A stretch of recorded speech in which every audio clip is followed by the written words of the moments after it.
And so I want to share a story. I started sharing this story when I first became a preacher. And I had heard this story years ago. Paul Harvey presented this story. I used to listen to Paul Harvey on the radio with my grandfather many, many years ago. So I probably first heard this story about 50 years ago. And it struck me the first time I heard it, and it still strikes me today when I hear it again and when I tell it.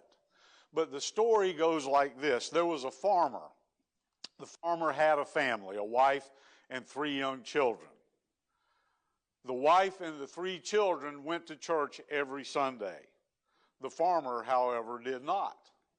The farmer had no problem believing in a creator God. He had no problem believing in a heaven or a hell. What he had a problem believing was that a human was born on earth that would die for his sins. He couldn't comprehend that God, Almighty God, creator and ruler of heaven and earth, would become a mere human being and dwell among sinful people. So he never put faith in Jesus because he didn't see the reason or the need behind Jesus. So he would stay at home while his family would go to church. One Christmas Eve, the wife's getting the children ready to go to the Christmas Eve service, and she tells her husband, "We are about ready to go. Why don't you come with us?" And he said, "No, y'all go ahead. I got some stuff I need to do here. I don't need to hear another sermon about Jesus." And so her and the children left the farm and walked to the church. So the farmer's getting his fields and his animals prepared for the evening. He's putting the animals in the barn. He's making sure everything is secure.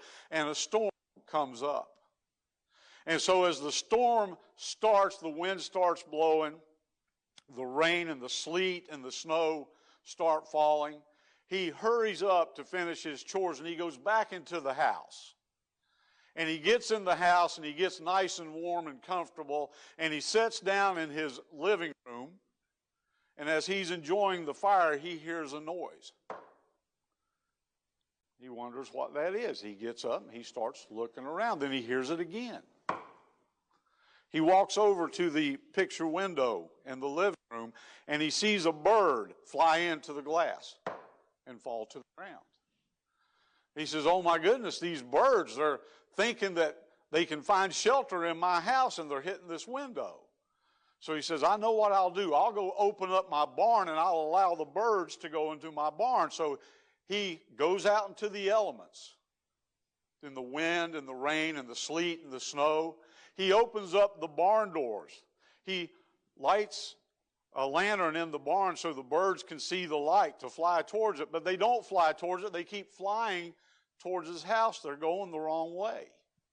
And so he approaches the birds to try to herd them towards the house, but every time he approached them, they would get scared and fly away from him.